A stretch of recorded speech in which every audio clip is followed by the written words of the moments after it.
Oi, sejam bem-vindos ao meu canal linha.com, eu sou a Nath e hoje vou mostrar para vocês como eu gosto de aplicar o zíper invisível. E para isso eu utilizo qualquer um desses 3 calcadores que estão aí na tela. Na série Calcadores você pode entender um pouco melhor sobre eles. E esses são alguns itens básicos que nós vamos utilizar, a começar do ferro, que nós vamos passar o tecido. É sempre importante passar bem o tecido para dar um bom acabamento.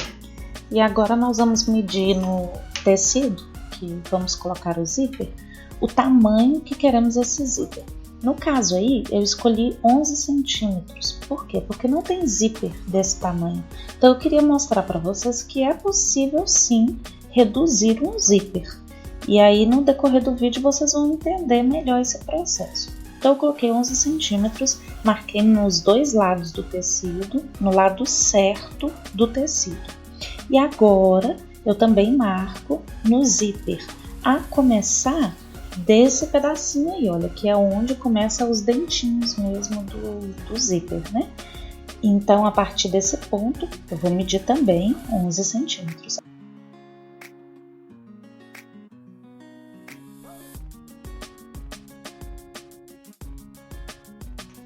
E para colocar o zíper invisível, nós temos que dar uma torcidinha nos lados dele, tá vendo? Só uma voltinha. E aí a gente prende com os alfinetes desse jeito no lado certo do tecido.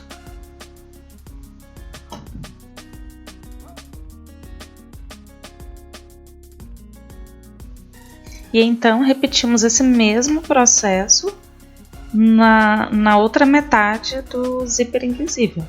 A gente pega a outra parte e dá uma torcidinha, uma voltinha no lado certo do tecido. E o que nós não podemos esquecer é dessa marcação que nós fizemos, lembra? Ela foi feita tanto no tecido quanto no zíper para nos dar uma direção, para a gente não colocar o zíper torto, né? Ele vai ficar certinho assim. E agora, depois de termos feito isso, vamos trocar o nosso pé calcador e colocar o próprio para zíper invisível. O que eu escolhi para fazer essa costura e mostrar para vocês foi esse de acrílico. Ele é bem simples assim e fácil de usar. Vamos lá. Se você assistiu o episódio anterior sobre calcador para zíper, você viu que nós temos que colocar o dentinho do zíper no trilho do pezinho calcador. Então qualquer dúvida é só você clicar no link que está aparecendo aí na sua tela e assistir o vídeo para ver como faz certinho.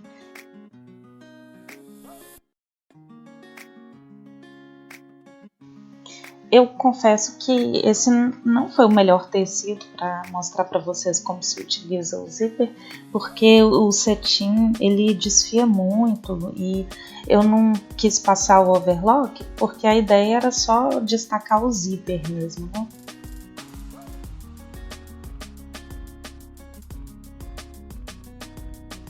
Então foquem nisso, na colocação do zíper, tenta fazer em casa, que eu tenho certeza que vai dar certo. E não coloca na cabeça que zíper invisível é complicado, não é.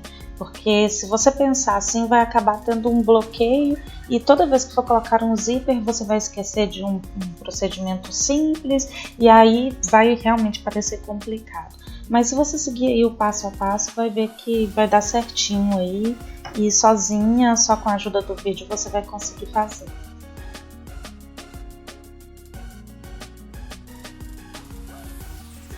E eu também quis mostrar para vocês como finalizar a peça, não só colocar o zíper invisível, mas como que eu fecho a peça toda sem ficar aquele garradinho, aquele alto relevo ali no fim do meu zíper.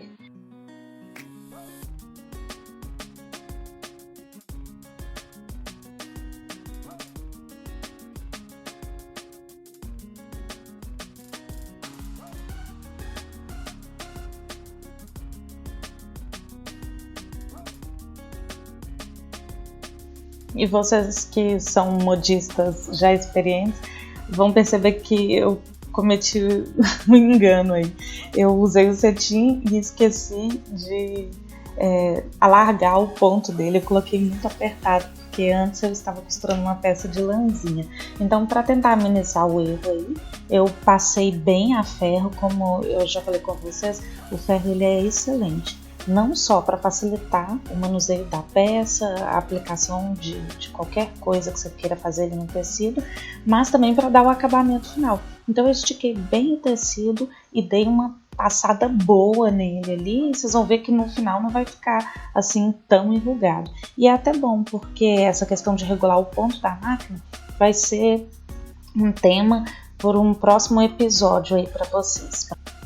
E vendo o resultado final, vocês podem perceber que medir o tecido certinho, fazer a marcação correta, olha, fica perfeito. O zíper ficou com 11 centímetros de tamanho, assim como eu queria. E usando o calcador para zíper invisível, o zíper não aparece. Olha, o acabamento fica incrível. Eu coloquei um zíper verde num tecido rosa para vocês verem a diferença. Então é isso, eu espero que vocês tenham gostado do vídeo, que realmente possa ajudar vocês aí na costura, no dia a dia, no seu aprendizado como modista. Assinem a programação aqui do canal linha.com para você ver os vídeos sempre primeiro. Não se esqueça de qualificar este vídeo e até um próximo episódio. Tchau!